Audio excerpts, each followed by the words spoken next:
Hello and welcome to another edition of The Front Page on GNet TV. I'm Andrew McKeever, the managing editor of the Manchester Journal. It's my pleasure to be your host today, and it's also my pleasure to have with us here in the studio Representative Patti Komline. Patti is well known, I'm sure, to most of you. She's been a representative from Dorset, Danby, Landgrove, Mount Tabor, and Peru since 2004. She has served as the Assistant Minority Leader and Minority Leader of the GOP up in the State House in Montpelier.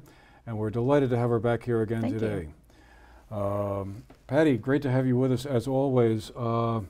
So the session ended a couple of weeks ago. What was your take on it overall? Was it productive? Was it a waste of time? Well, we balanced a budget. We had a shortfall of $113 million to begin with, so that was a challenge. And we had a new chair for appropriations to find out, to balance that budget. Missy Johnson, who did a really good job, I think, really was very inclusive to people. So I think on that, with that regard, I think we had to find $34 million in new revenue. It's a lot of money. Could have been worse. Could have been better. We passed some legislation that was pretty contentious to begin with regard to guns. I think we ended up in a really good place there. There's some other issues about right to life. The Death with Dignity bill that we dealt with, and philosophical exemption for vaccination. So there were some side issues that took up a lot of attention and time and were very heated, but they were settled. So I think overall we were successful. Good. Well, one of the big issues of the session was the education reform bill, H361, which was finally passed by both the House and the State Senate. That was a very contentious bill. I think it went through a couple of different iterations and built off a piece of legislation that was started last year. That was an attempt, I guess, to both reduce property taxes, or at least attempt to bring property taxes, education property taxes, under control. That seemed to be the message voters were sending last November, or part of the message anyway, as well as perhaps reconfigure the the governance of the various school districts and supervisory unions. Do you feel that was a step in the right direction, or it no? was a step. I mean, we focus on governance. I think governance is a little more politically, it's not as heated to deal with.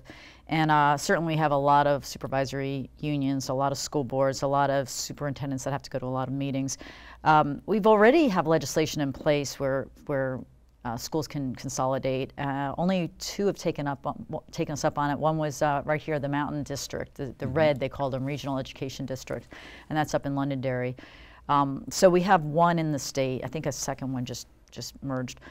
So this kind of pushes them more. If you get in early, you get some more incentives. If you consolidate, it'll be interesting to see how that works. I don't know that it's actually going to save money. No one is saying that actually will save money. There's some caps that are put in place there, spending caps, that are a little different than what we've had in the past. In the past, we've had excess spending threshold penalties. This is a little bit different. Hopefully it'll bend the curve of spending. Unfortunately, we didn't do anything about the funding mechanism, the formula, and that's the one that really people struggle with, and that's what a lot of us feel like drives up the costs. What we spend here, if we save money here, we don't really feel it here because of the statewide formula we have, and a lot of people, we would have liked to have seen more work done on changing that. So with that regard, I wouldn't say this session was a success, because I think we dropped a ball. We have another year before the end of the biennium, so we'll see where we are. I know one of the aspects of that you were concerned about a few months ago was the school choice part of it. I mean, do you think this bill in its final version is going to be helpful or hinder? I don't think it'll affect the school choice that we have, and it won't. I think our schools are protected. We worked really hard to protect what we have here, and there are a lot of people in the state that really don't like the independent school structure we have and the voucher system that we really value here. And they were really going after the academies and the schools like Maple Street and Long Trail, and we worked really hard to protect what we have there. So that's in place. One thing that I worked last year really hard on getting passed in the House, got it passed in the House. This year, same thing, got it passed in the House, and we dropped the Senate drops the ball, is with regard to education unfunded mandates. At the state level, we pass things that end up driving up the cost for schools, and then at the state level, we complain that the schools are spending too much money. Everything from green cleaning products, where we say the schools have to use these eco-friendly cleaning products that are a lot more expensive, to pre-K. I supported the pre-K bill with the option of paying for it through the general fund, the state's budget, but not when we're putting it on the backs of our property taxpayers and our school boards. So that did pass the House. So it said anything new that we pass that has that's going to drive up costs will be paid for out of our state budget. And then the Senate doesn't want to agree to that. They want to continue to pass things that property taxpayers will pay for.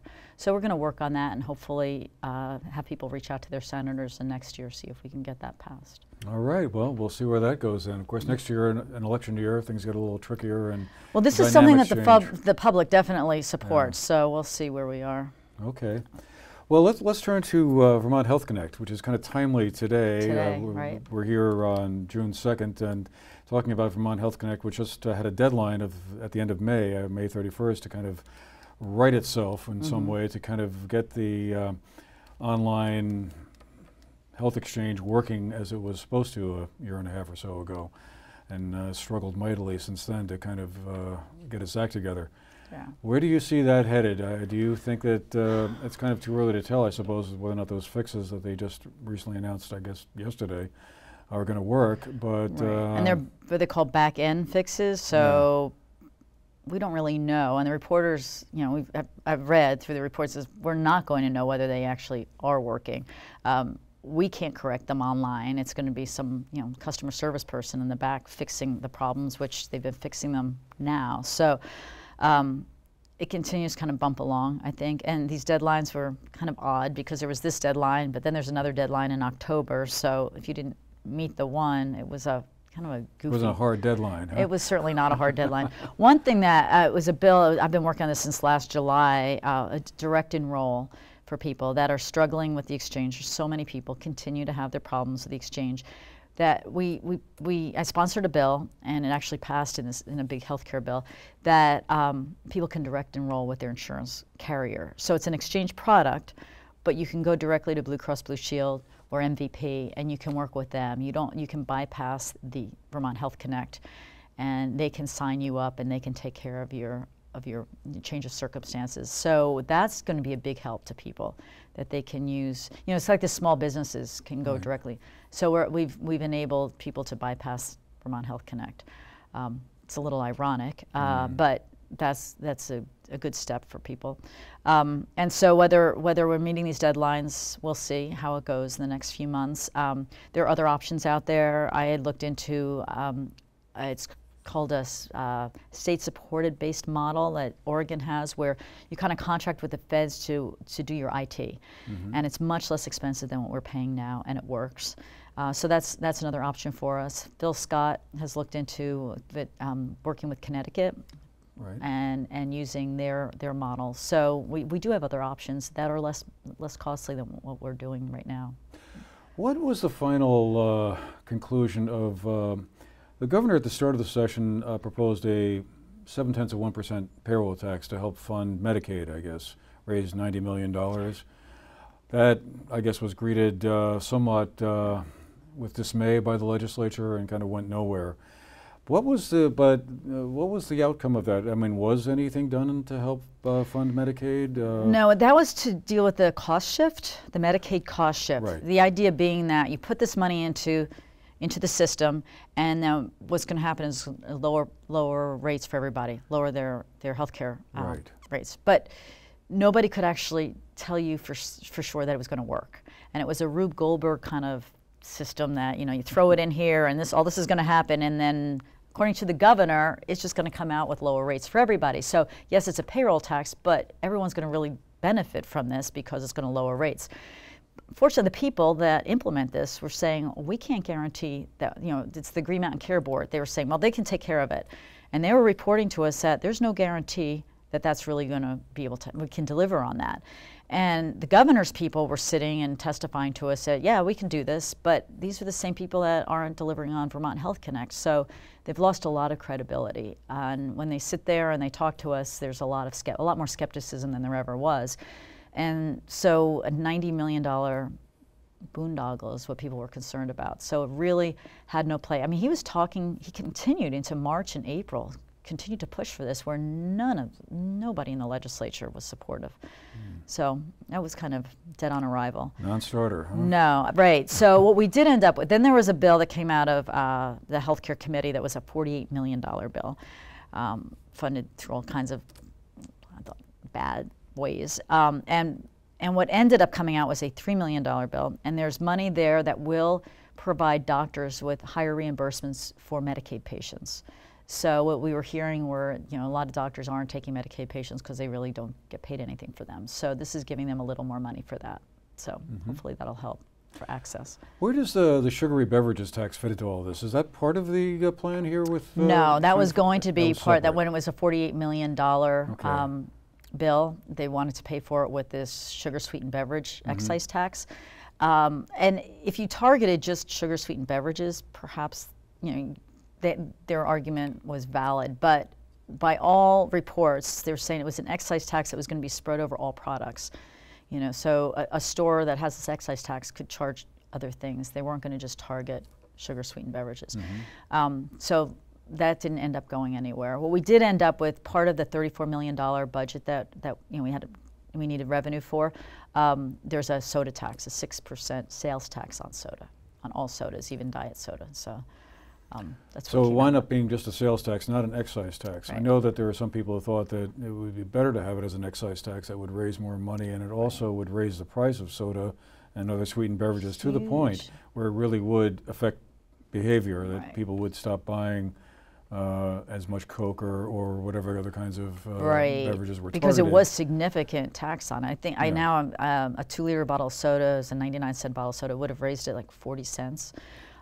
But the idea, the purists for the excise tax didn't want it on diet soda. And in the end, they put it on all sodas. So they lost the support of the sugar-sweetened beverage purists who talked about the obesity issue and the tooth decay issue being, that's really what they're about. And therefore, the diet soda wasn't driving up the obesity rates or the tooth decay. So anyway, it became a thing.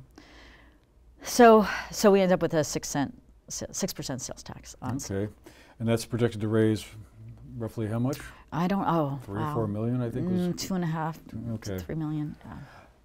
So you mentioned at the start you had to raise some additional taxes to help balance that yawning $113 million budget gap. What were some of the taxes that were raised, and were they, in your opinion, wise decisions to make?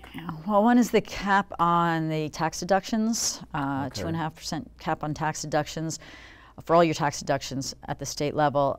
What that does, particularly in our area, is if you're not income sensitized and you pay high property tax and you have a high mortgage, you're going to be limited on what you can deduct. Deduct for that. So I wasn't a big supporter of that. I think in our area, people do pay high property taxes and probably have large mortgages. So that's what we did. We did a meals tax on vending machines, which that didn't seem so onerous. As a sales tax on soda, I think that was okay. But the property tax, the tax caps were a concern for me. It was a total, like I said, of $34 million in new revenue.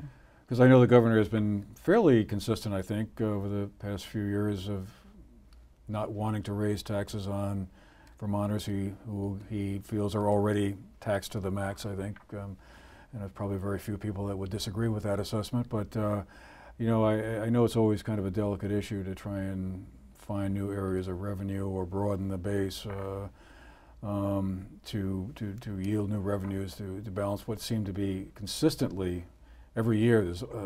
The legislature starts off with a budget gap that just seems like shocking. And we're coming up, and it looks like we're going to have another one coming into next year. It's year after year at this point, and we need to look about how to talk about growing the base so that we don't have to come up with new taxes, and we need to figure out how to attract businesses. I think we need to spend more money, more time in figuring out how to grow our businesses. Well, what should the state do to grow its economy? I mean, what practically can it do? I mean, I suppose infrastructure and Wi-Fi and things like that have been mentioned in the past as things that's what the state can do in addition to lowering taxes or offering tax credits or things like that. But there's no single magic bullet, I guess. There isn't a single magic. And Phil Scott's gone around the state and talked to businesses and gone around and had these meetings with all these businesses. And actually, a lot of his ideas or the suggestions that came up in those meetings were brought up in the Commerce Committee, and we're putting in an economic development bill.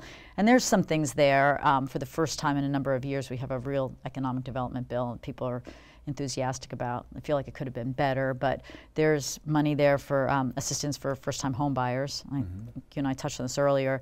What I see is, I go down to areas that are much more vibrant than here. So I have two of my children are in Nashville, and I think affordable housing is huge. When you can have affordable housing for young people, that attracts the young people, and then sustainable, where they can afford their property taxes, then you get the young people into the state, and then they come up with ideas and creative.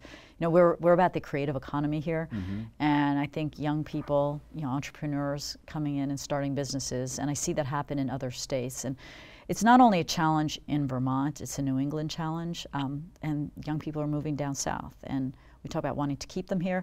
It's not only keep them here, but it's attract young people to the state. And affordable housing is one, ways to help them start up businesses. And the new economic development bill we have has some things in there that will hopefully do that. But again, like you said, it's a slow turning the tide. It's not a magic, we're going to do something, snap our fingers. And yeah, I think probably the demographic issue has probably worried Vermonters since the 1820s or so. I remember reading that a huge percentage of Vermont's population left in the 1820s and 1830s to the Midwest when that was the new frontier, and everyone was bemoaning, oh my God, what are we going to do?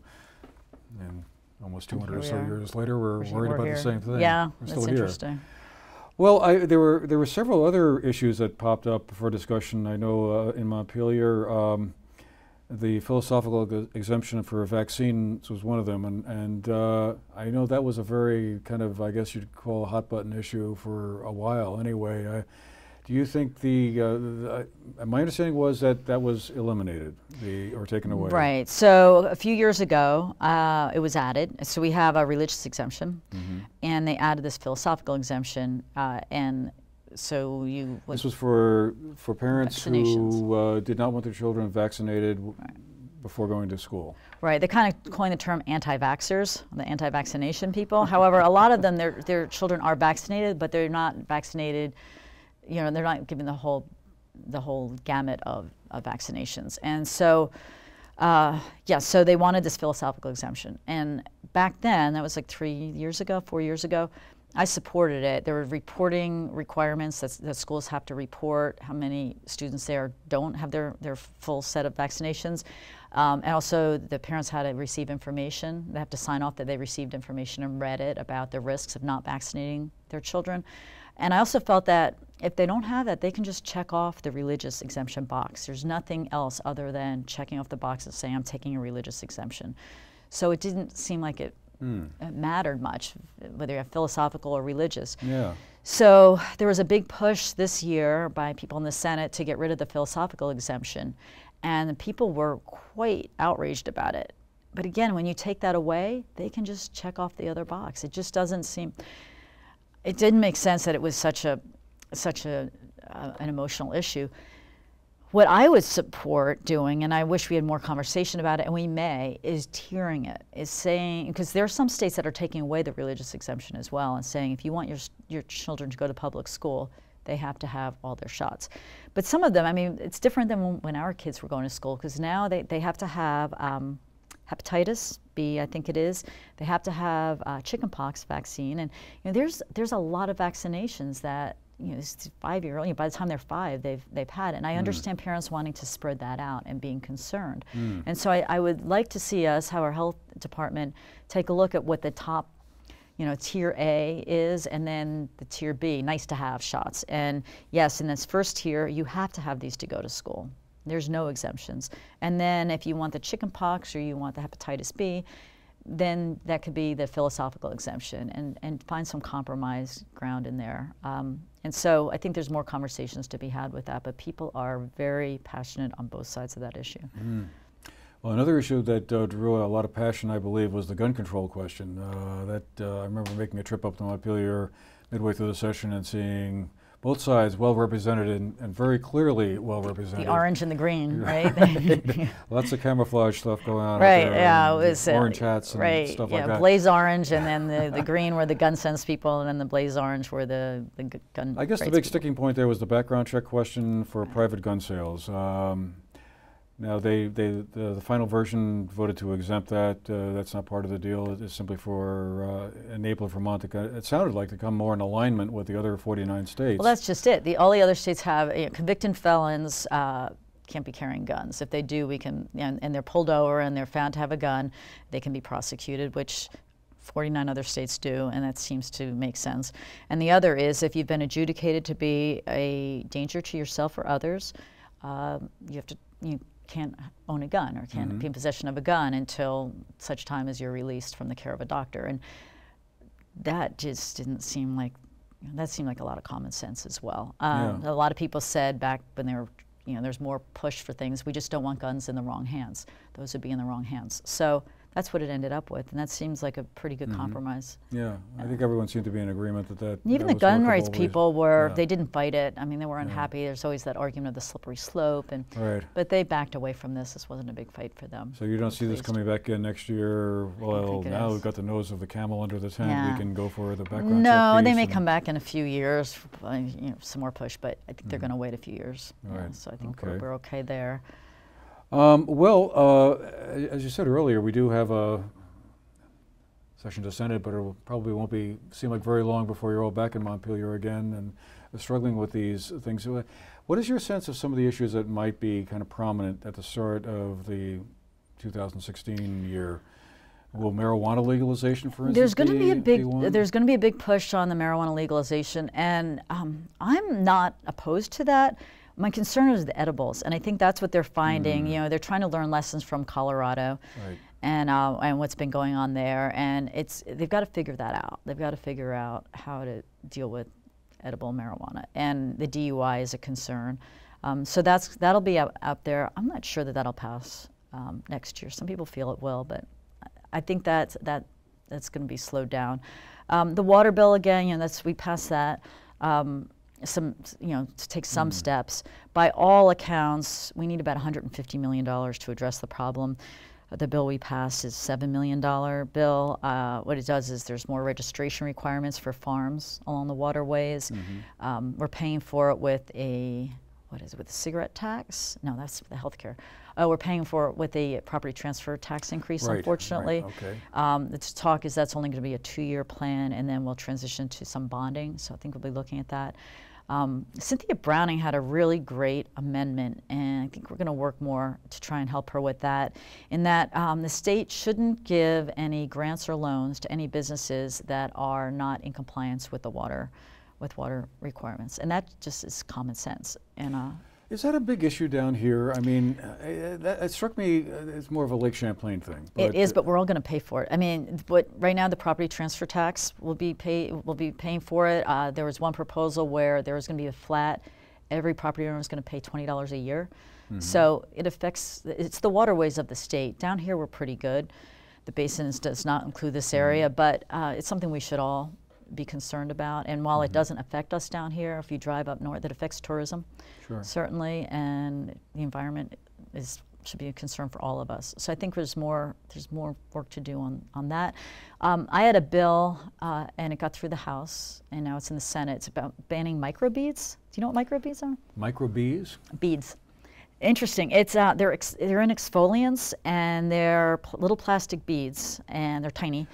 And there can be thousands of these in a body wash. And what happens is it gets through the water filtration, this public water filtration, municipal water filtration equipment, and it just goes into the waterways, and it attracts toxins and sits down there, and the fish eat the toxins. And interestingly, they're really bad, and more people are talking about them. There's a couple of states, I had read about it, and we passed this bill, and that'll be taken up in the Senate next year as well. First thing in the Senate, I'm told. And even the companies like Palmolive and Unilever, they support some of the work we're doing, and they're working to replace these with biodegradable things. So it's something for our waterways as well. Okay, well, we'll have to keep our eye on that one Well, too. it's not a hot button. we definitely have more to do on the schools, on funding, on school funding. Yeah, that seems like one of those intractable problems.